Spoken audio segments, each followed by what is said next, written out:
আসসালামু আলাইকুম ওয়া রাহমাতুল্লাহ। আমানত কেউ যদি রাখে তাকে রক্ষা করতে হবে, আমানত খেয়ানত করা যাবে না। আবু হুরায়রা রাদিয়াল্লাহু তাআলা আনহু থেকে বর্ণিত, রাসূল সাল্লাল্লাহু আলাইহি ওয়াসাল্লাম বলেছেন, কেউ যদি আপনার কাছে আমার কাছে আমানত রাখে, সেটা সঠিক টাইমে আমানত দিতে হবে, তার কাছে বুঝিয়ে রক্ষা করতে হবে। আর কোনো মানুষ যদি আমানত খেয়ানত করে, তার সাথে আমি আপনি খেয়ানত করতে পারবো না। আল্লাহ রাসূলের হাদিস। সম্মানিত উপস্থিতি, আমরা দুনিয়াতে অনেক সময় দেখি, যদি আমি আপনার সাথে আমানতের খেয়ানত করি, আপনিও চান আমার সাথে আমানতের খেয়ানত করতে।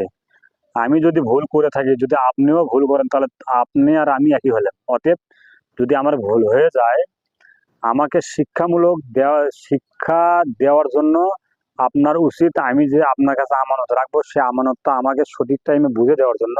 অর্থাৎ খেয়ানত করা যাবে না। যদি আপনি আমানত খেয়ানত করেন আমার মতো, তাহলে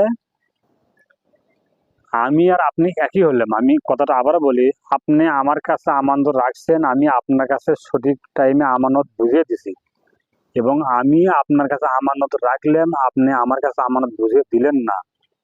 এই জন্য আমি আমানত খেয়ানত করতে পারি না।